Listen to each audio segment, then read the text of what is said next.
러시아 시베리아 남동쪽에 위치한 이곳. 세상에서 가장 깊고 가장 오래된 장엄한 호수, 시베리아의 진주 바이칼 호수. 우리나라의 3분의 1 크기로 둘레만 2200km에 이르는 이곳에서는 그 크기만큼이나 원인을 알 수 없는 미스터리한 현상이 나타나고 있다. 야, 우리나라의 3분의 1이면 호수 크기가. 과연 어떤 일이 벌어지고 있는 걸까? 1982년 바이칼 호수에서 훈련 중이던 7명의 군 잠수부에게 일어난 충격적인 사건. 그들은 수중 훈련을 위해 수심 50m까지 내려가게 됐고, 바로 그 순간 기이한 생명체를 발견하게 됐는데,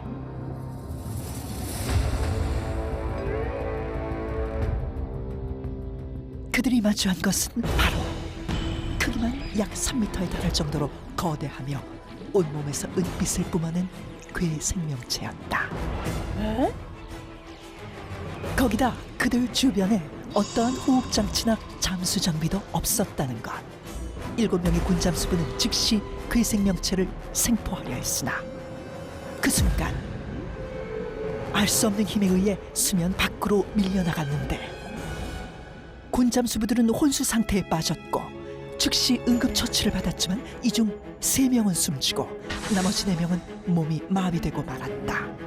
그 후 이 사건은 외계인들의 소행이 아니냐는 의혹을 받기 시작했는데, 이뿐만 아니라 정체불명의 비행물체가 목격되면서 바이칼 호수에 대한 미스터리는 점점 더 커져만 갔다. 그런데 불가사의한 일들은 여기서 끝이 아니었다. 2009년 4월 미 항공우주국 나사에서 공개한 2장의 위성사진. 그것은 바로 자연이 만든 신비한 얼음의 형상, 아이스 서클이었다. 세계 곳곳에선 이와 비슷한 현상이 포착됐지만 바이칼 호수에서 발견된 아이스 서클은 무려 4km에 달하는 초대형 크기였던 것. 그리고 바이칼 호수에서 끊임없이 나타나는 기이한 현상들. 어느 날 잔잔한 호수에 지하 세계가 열린 듯 원형 구멍이 생기며 소용돌이가 발생했는데, 일명 악마의 깔때기. 호수에서. 맞아, 저 봤어요, 저. 사람들은 이 현상을 보고 죄인들의 영혼을 지하 세계로 끌고 가는 것이라 여겼고, 유독 호수가 고요한 날에 소용돌이가 더 크게 나타나 사람들을 두려움에 떨게 했다. 어이구야. 무섭다. 바이칼 호수의 미스터리는 이뿐만이 아니었다. 꽁꽁 얼어붙은 호수 위로 고대 도시가 나타나거나 섬이나 배처럼 보이는 형체가 반복적으로 목격되는데, 사람들은 이를 바이칼의 기적이라고 불렀다. 그런데 바이칼 호수에선 이보다 더 믿을 수 없는 기이한 현상이 벌어지고 있었다. 2018년 인터넷을 떠들썩하게 만든 의문의 사진. 얼어있는 바이칼 호수 위로 마치 공중부양을 하듯 얇은 얼음 기둥을 의지한 채 뭐야? 위태롭게 떠있는 돌의 형상. 얼음이야? 떠 있어? 얼음이 됐고 그 위에 돌이 있어? 어머, 미스터리한 이 현상은 오직 겨울 바이칼 호수에서만 일어난다는데, 이 희귀한 현상이 알려지면서 바이칼 젠의 존재에 대해 전 세계 네티즌들의 관심이 쏟아졌다. 사람들은 이를 확인하기 위해 바이칼 호수를 찾기 시작했고, 놀랍게도 바이칼 젠의 신비로움을 눈앞에서 확인할 수 있었는데, 어머, 쟤 떠 있어.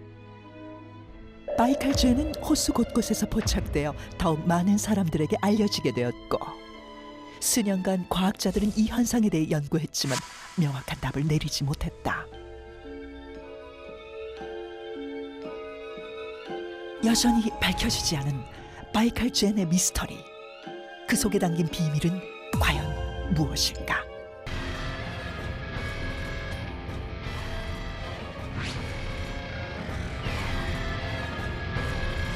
본격적으로 오늘의 주제로 들어가 봐야죠. 가장 미스터리한 현상, 바이칼 젠.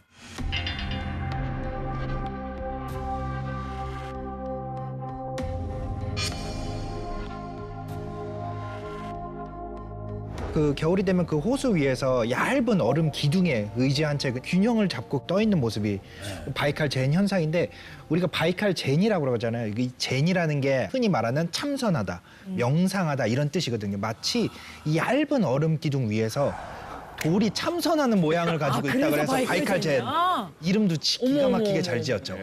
두 분은 이 현상에 대해서 어떻게 생각하세요? 저는 합성 같기도 하고 정말. 네. 아니면은 저 말씀하신 대로 얼음이 딱 얼었을 때 그 찰나에 돌을 세웠다가 그 관광객이 그거를 딱 찍은 거야. 그래서 그게 널리 퍼졌어. 네. 아니면 사람들이 옆에 들고 있는데 나중에 CG로 지웠어. 그냥 아니 그 저게 너무 그냥 눈으로 보고 있지만 믿기지가 않아서. 네.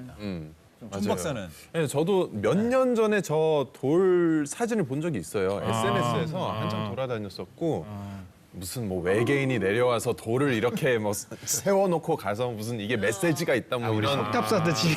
썰이 있었거든요. 그래서 저는 되게 궁금했던 게 저 돌의 원산지? 그러니까 돌이 어디서 왔냐? 돌이 뭐 이렇게 물 위에 떠 있었다가 온 것도 아니고 뭐 하늘에서 떨어졌는지 누가 거기다 갖다 놨는지 이 돌은 어디서 나왔는지가 가장 좀 궁금했는데 어떻게 좀 생각해요? 저도 사실 그게 제일 궁금해요. 어떻게 호수에 갑자기 저렇게 돌이 뚝 떨어져서 있을 수 있을까? 그러니까. 뭐 우주에서 떨어진 건가? 뭐 이런 생각도 해봤거든요. 그러니까 의외로 우주에서 운석 같은 것들이 지상에 꽤 떨어집니다. 그런 것은 아닐까라는 생각이 들 정도로 네. 저도 돌이 어디서 왔느냐가 제일 궁금해요. 그러게요. 근데 사실 운석은 저렇게 밝은 색은 안 나오거든요. 아 그래요? 우주에서 많은 압력과 열과 이런 것들로 인해서 까맣게 타버리기 때문에 주로 어두운 색이 많거든요. 그래서 그 설명을 하기가 너무 힘드니까 이제 운석 얘기도 하신 것 같아요. 돌이 어디서 왔는지. 운석인 것 같지는 않고요. 말씀하신 것처럼 보통 운석이 갖고 있는 표준적인 형태랑 너무 다르거든요. 그러니까 일상적인 우리가 볼 수 있는 돌처럼 보이잖아요. 네. 일단 얼음 얼기 전에 그 물 바닥에 있던 돌이 위로 떠올랐을 가능성은 전혀 없고요. 당연히 돌멩이는 그 밀도가 크니까요. 아마도 이 바이칼 젠이 관찰되는 곳은 호수의 가일 가능성이 있어 보여요. 호수 가가 가장자리. 어느 정도 언덕이 주변에 있거나 하면 그러면 거기서 언덕에서 굴러내려온 돌이 그 마찰력이 없으니까 그 호수의 중앙 쪽으로 향해서 많이 진행했을 수 있죠. 교수님 말씀 듣고 보니까 사람이 돌을 던진 걸 수도 있을 것 같아요. 그렇죠. 왜냐면 물수제비 뜨려고? 유명해지면서. 우리 한강에 물 얼 때 보세요. 물이 얼어 있으면 돌 한번 던져보고 싶은 인간 본능이라니까. 없어요. 사람이 저 얘기 물가가 바꿔요. 이게 더 맞는 것 같아요. 이게 더 맞는 것 같아요. 사람이 던졌다. 네, 사람이 던졌다. 호기심에. 물가에 있는 거라면 충분히 가능할 것 같아요. 근데 앞서 보니까 얼어 있는 곳 위에 막 차도 횡단을 하고 있고. 그게 바이칼 그 호가 겨울에 꽁꽁한데요. 예. 겨울에는 그 위를 사람들이 정말 다닌대요. 그래서 아마 다니는 사람들이 떨어뜨린 것이 아닐까? 그런 얘기도 있는 것 같아요. 그것보다 그게 맞는 것 같아요. 던져보는 거. 던졌다. 네. 자, 그렇다면 바이칼 젠. 왜 저런 위태로운 모양으로 호수 위에 생기게 된 걸까요?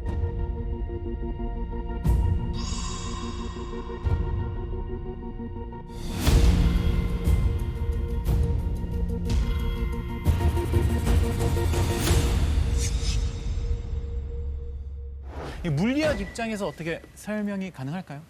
그 물리학자 입장에서는 저는 이 가설이 가장 그 합리적이라고 생각하는데요. 제가 생각하는 바이칼 젠의 비밀은 바로 바람입니다.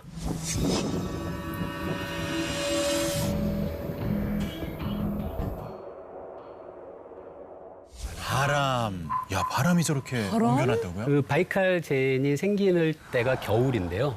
겨울에 항상 호수의 얼음 위로 시속 100km 정도의 바람이 불고요. 그거를 초속으로 생각하면은 초속 30m 정도예요. 그러니까 1초에 30m라는 엄청난 속도의 바람이 불고 있는 거죠. 이렇게 바람이 불면은 이 호수 바로 위에 얼음 위를 부는 바람이 이 돌을 만나잖아요. 거기서 똑바로 진행하지 못하니까 돌의 아래 부분에서 이렇게 휘돌아 나가게 돼요, 바람이.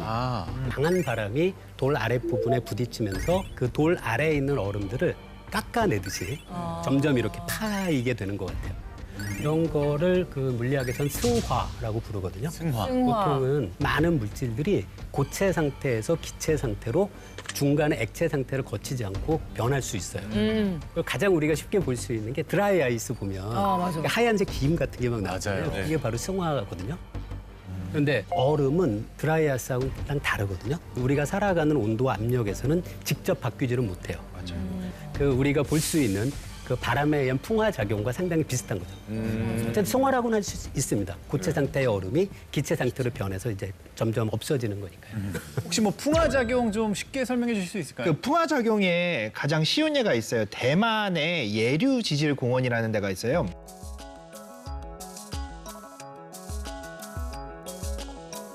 어머, 가면은 여왕머리 바위라고 그래가지고 이제 머리가 여왕이 이렇게 딱 한 옆모습 같다. 그렇죠. 여왕의 옆모습처럼 되는데 바위가 사암으로 돼 있는데 목 부분이 1960년대에서 지금 현재까지 보면은 점점 가늘어지고 그러네요. 있는 걸 볼 수가 있어요. 언젠가는 부러질 수도 있는 그런 상태가 될 수도 있을 것 같아요. 저희 몸에 있는 이 지방을 에너지로 하는 거는 이거 승화는 아닌가요? 그건 승화는 아니고요. 그냥 운동을 많이 하시거나 식사를 덜 하시면 연소 작용이에요. 지방 연소 작용. 전에 계산해 본 적이 있었거든요. 햄버거 하나를 먹잖아요. 이 햄버거 하나의 에너지를 운동을 해서 없애려면 얼마나 칼로리 운동을 해야 소모가 돼요? 계산해 봤었는데 양손에 50kg짜리 그런 그 덤벨 같은 걸 들고 몇천 번은 움직여야 돼요. 그래야지만 햄버거 하나가 소비되거든요. 건강을 잃겠네요. 이거 그러니까 몇천 번 운동하지 마시고 그냥 드시지 마세요.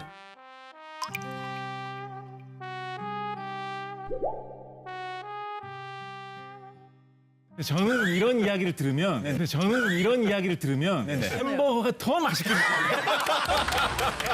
이게 이 정도의 가치가 있는 거고 이게 이렇게나 없애기 어려운 거구나 이런 생각이 들어가지고 귀한 이 귀한 더 맛있게 느껴져요. 한 입이 귀하지 한 이 입이. 논리를 맛으로 승화시켰네요. 나 앞으로 맛있는 거 먹을 때 이런 멘탈을 가지고 이런 마음가짐을 가지고 먹어야겠어요. 맞아요. 이왕 먹는 거 그 정도의 가치가 있어요. 흥미로워졌네요 네. 이야기가. 자, 지금까지 우리 과학자분들께서 이렇게 친절하게 설명해 주셨는데 저 같은 사람은 이렇게 말씀만으로 들었을 때는 조금 헷갈릴 수가 있거든요. 그래서 저희 다빈치 실험실에서 바람에 대한 이 가설을 가지고 러시아의 바이칼 호수를 재현해서 바이칼 젠 현상을 실험해 봤다고 합니다. 오 된다고?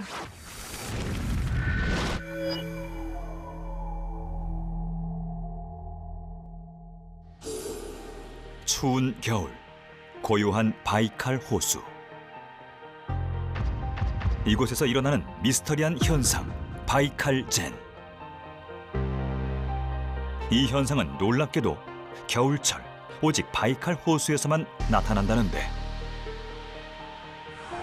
이 신비로운 현상은 어떻게 일어난 것일까? 우리는 바이칼 젠 현상을 직접 실험해 보기로 했다. 재현을 하기로 했어요. 재현을. 가장 먼저 영하의 온도를 재현해 보기로 했는데 하지만 그렇죠. 현재 서울은 폭염이 기승을 부리고 있는 상황. 냉동 창고 같은 데 가야지 뭐. 유사한 환경을 위해 실험 장소를 수소문해 보았다. 그렇게 찾아온 역대급 실험 장소. 무려 영하 19도의 대형 냉동 창고를 찾아낸 다빈치 실험 군단. 뭐 하는 데지? 한겨울 바이칼 호수의 평균 기온과 비슷한 영하의 날씨를 완벽하게 재현했다. 야 스케일 크다. 바이칼 젠을 재현하기 위한 다음 실험 조건은 바로 이번 실험의 핵심, 바이칼 호수의 바람을 만들어줄 차례. 바이칼 호수에서 부는 바람을 유심히 살펴보면 그 흐름이 강하고 균일하다는 걸 알 수 있는데 그래서 우리는 비슷한 형태의 바람을 만들기로 했다. 그렇지, 그 센 바람을 어떻게 만들지? 나한테 죽을 거야. 초속 30m를? 구현이 될까요? 자연의 균일한 바람을 만들기 위해 조사한 결과 일명 풍동 장치를 이 실험에 적용시켜 보기로 했는데 풍동은 균일한 공기의 흐름을 만들어 기류가 물체에 미치는 영향을 실험하는 터널형의 장치를 말하는데 보통 비행기나 우주선 실험할 때 풍동 실험을 많이 해요. 주로 자동차, 비행기 등의 성능 테스트에 사용된다. 일반적인 바람의 흐름은 나팔 모양으로 퍼지지만 풍동을 이용한 실험에서는 바람이 일정하게 평행으로 부는 걸 볼 수 있었다. 실제로 풍동 바람은 바이칼 호수의 바람과 비슷한 형태를 띠고 있는데, 그래서 다빈치 노트에서는 풍동 모형을 직접 제작했다. 바이칼 호수의 바람이 되어줄 1등 공신. 바람을 직선 형태로 만들어줄 서큘레이터도 장착. 거기다 풍속을 높여줄 대형 강풍기도 등장했다.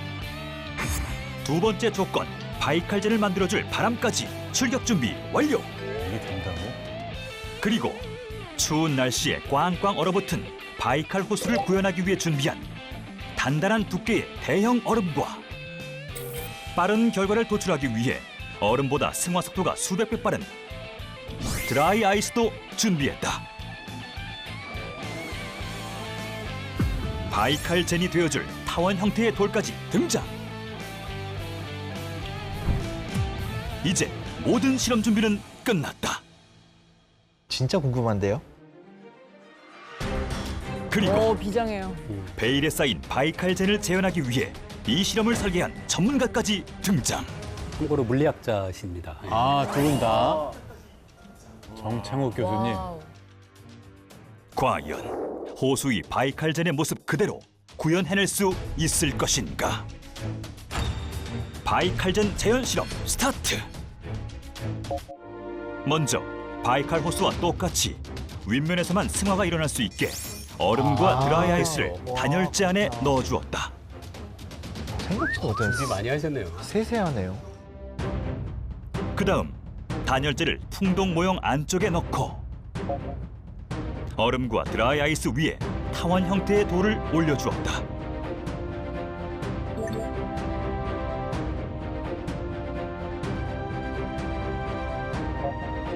그리고 평행 상태의 균일한 바람을 만들어주기 위해 서큘레이터와 강풍기를 작동시켜 주었다. 거기다 서큘레이터를 더 추가해 풍속을 높여줬는데, 선풍기를 한쪽에서만 하면 그러면 이렇게 균일하게 안 되거든요. 한쪽에서 넣고 한쪽에서 계속. 빼줘야 되겠다.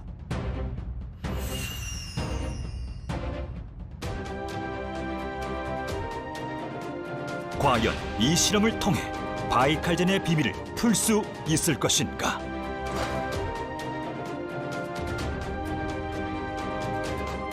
바람이 불수록 돌 주변으로 점차 변화가 일어나기 시작하고, 특히 돌 아랫부분이 패이면서 빠른 승화가 일어난 걸 볼 수 있었는데, 이대로라면 바이칼 젠과 동일한 현상을 만들어낼 수 있지 않을까? 우리는 장장 6시간 동안 이 실험을 관찰해보기로 했다. 계속되는 실험. 영하 19도의 추운 환경에 제작진의 몸도 꽁꽁 얼어가고,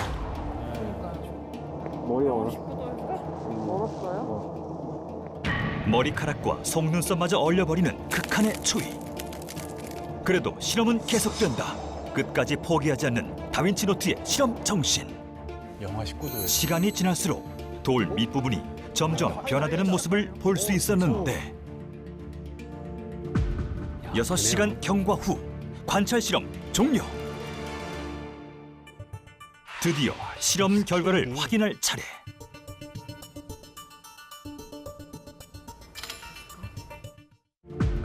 여섯 시간 경과 후 관찰 실험 종료. 드디어 실험 결과를 확인할 차례.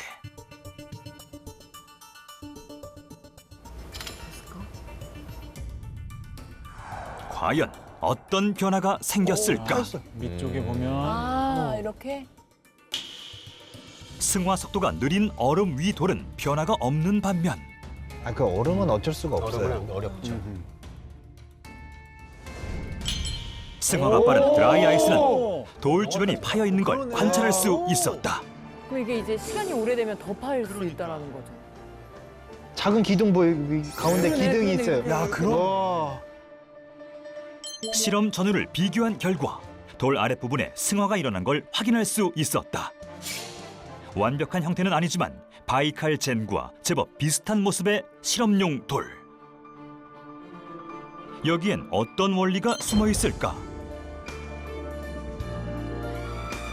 원리는 이렇다. 풍동에서 균일하게 부는 바람의 흐름은 돌과 정면 충돌하게 되는데 이때 바람은 곡선 형태로 돌 밑부분을 파고든다. 그 흐름을 바로 와류와 난류라 하는데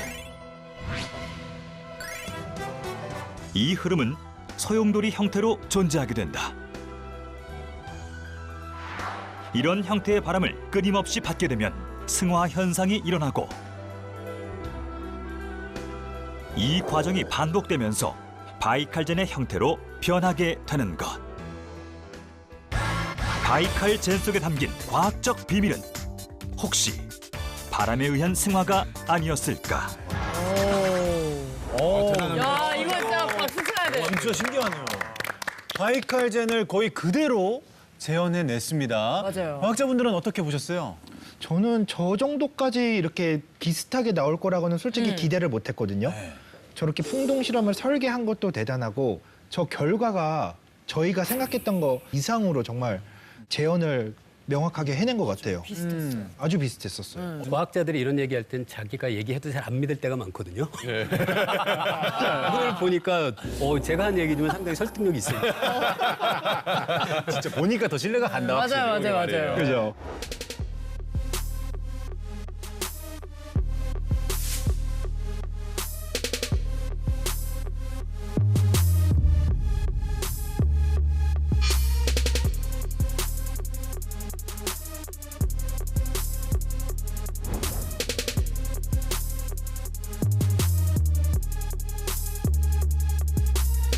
자, 바이칼젠의 비밀에 대한 또 다른 가설 뭐 없을까요? 그 앞서 김범준 교수님께서 말씀하셨던 바람에 의한 현상과 더불어서 제가 생각하는 비밀은 바로 태양열입니다.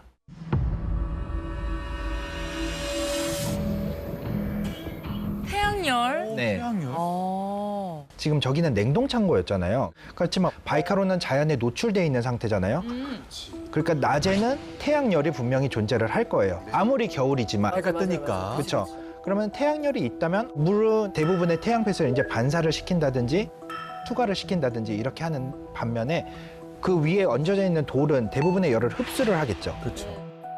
그리고 세상의 모든 물체는 적외선으로 다시 그 열을 내뿜어요. 흔히 우리가 그 열을 복사열이라고 그러거든요. 우리가 겨울철에 그 난로에 틀어놓으면 거기에 열이 전달이 되잖아요. 그렇게 열이 전달되는 방식을 복사라고 그래요. 그래서 그 돌에 의해서 열이 복사가 진행이 되면은 가장자리부터 녹아 나오게 되면은 가운데만 기둥이 남게 되고 낮 동안 이제 승화된 얼음이 밤 동안 거기에 붙어 있다가 태양열을 받으면 다시 녹겠죠. 그렇죠. 그 물들이 가장자리를 통해서 그 얼음으로 다시 떨어지겠죠. 가장자리는 녹아서 도너츠 모양이 생기는 거죠. 저는 비열이라는 말로 좀 더 설명을 해드리고 싶어요. 비열. 해변에 가면 여름철에 해변에 가면 이제 바닷물이 있고 이제 모래밭이 있고 그렇지 않습니까? 네. 두 개가 사실상 같은 위치에 이렇게 붙어 있어요, 그죠? 근데 바닷물이 시원합니까? 모래가 시원합니까? 바닷물이 시원해. 바닷물이 시원해요. 모래는 뜨거워요, 보통. 네, 맞아요. 왜 갇힌 위치에 그렇게 있는데 바닷물은 왜 시원하고 모래는 왜 오히려 더 뜨겁냐? 이게 사실 이상한 현상이거든요. 무슨 차이로 설명하느냐? 물질 자체의 성질이 물은 비열이 높아서 같은 열을 받았을 때 온도가 좀 덜 오르고 모래는 비열이 낮아서 같은 열을 받았을 때 온도가 더 잘 오른다라고 설명을 해요. 그래서 이것이 일으키는 현상이 굉장히 많습니다. 예를 들어서 우리나라의 뭐 기후 같은 걸 설명할 때도 뭐 바닷가는 겨울철 되면 바닷가 지방은 좀 따뜻한데 내륙 지방은 좀 더 많이 춥다. 뭐 이런 얘기 하잖아요. 마찬가지로 땅의 비열이 바다보다 더 낮기 때문에 발생하는 그런 현상이거든요. 그러니까 모래를 사실은 뭉쳐놓은 게 돌이지 않습니까? 그러니까 햇볕을 받았을 때 돌이 더 빨리 달구어진다. 이 주변에 있는 물에 비해서. 그래서 돌이 어떤 달구어진 물체의 역할을 한다라고 생각해 볼 수 있을 것 같습니다. 네. 근데 그렇다고 하기에는 그 얼음 자체도 조금씩 온도가 높아질 텐데 그 가운데 기둥은 어떻게 그거를 분명히 조금씩 녹고 있을 상황인 거잖아요. 근데 어떻게 버티고 있는 거죠, 그 돌을? 쉽게 설명을 하면은 저희가 빨래 같은 거 있잖아요. 가끔 이런 경험 있지 않으세요? 입었는데 겉은 말라서 입었는데 속은 젖어 있어. 속은 길쭉쭉할 때가 있죠. 겨드랑이 이런데. 겨드랑이 있는데 바깥에는 이미 열이 많이 전달이 돼 있는데 속까지는 다 전달이 되지 않은 것.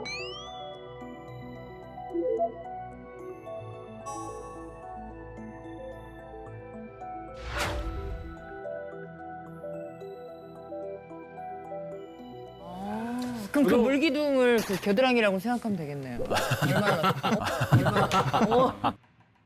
네. 자, 바이칼젠이 어떻게 생기게 되었는지에 대해서 말씀들 들어봤는데요. 바람과 햇빛으로 가능할 수도 있겠다라는 생각이 들었습니다. 하지만 우리 존 박사 아직까지 얼굴에 물음표가 있습니다. 아, 매섭네요. 아주 매서워요. 네. 자, 바이칼젠이 어떻게 생기게 되었는지에 대해서 말씀들 들어봤는데요. 바람과 햇빛으로 가능할 수도 있겠다라는 생각이 들었습니다. 하지만 우리 존 박사 아직까지 얼굴에 물음표가 있습니다. 아, 매섭네요. 아주 매서워요. 사진을 잘 보잖아요. 네. 사진을 보면 돌마다 무게와 크기, 뭐 생김새도 다 다른데 그래. 정말 마치 계산이라도 한 것처럼 완벽하게 중심을 잡고 있어요. 맞아. 그러니까 어떻게 저렇게 쓰러지지 않고 모두 균형을 잡고 있는 건지 저게 정말 궁금합니다. 진짜 아니, 사진을 보면 되게 위태위태해 보여요. 그냥 훅 불어도 바로 쓰러질 것 같은데. 제 생각엔 저런 모습이 아니라 그냥 바닥에 쓰러져 있는 돌도 많았을 거거든요. 근데 여러분이 가서 사진을 찍는다면 어떤 사진을 찍으시겠습니까? 올라와 있는 거 찍고. 그래서 그런 올려야 되니까. 네. 편향도 분명히 있는 것 같은데, 근데 저는 이 중에서도 왼쪽 위에 있는 돌은 그럼에도 신기해요. 불구하고 너무 신기해요. 네. 저는 이런 식으로 생각을 해봅니다. 저 사진에서 자세히 보시면 네. 옆에 약간 눈 같은 것이 보이지 않습니까? 하얀색으로. 예. 저는 저 눈이 원래 상당히 쌓여 있었을 거라고 생각해요. 그래서 눈이 쌓여 있는 위에 돌이 올라와가지고 돌이 애초에 비스듬한 모양으로 잡혀 있었던 거죠. 그 눈 때문에 비스듬한 상태로 있었는데 그 눈이 녹으면서 바이칼젠이 생겼고 최종적으로는 그대로 고정이 되었다. 남아있는 저 얼음 하나가 꽁꽁 얼면서 저걸 어느 정도 붙잡고 있는 것이 아닐까? 꽁꽁 얼어서 붙어 있어서 저 모양을 띄우는 거다. 네.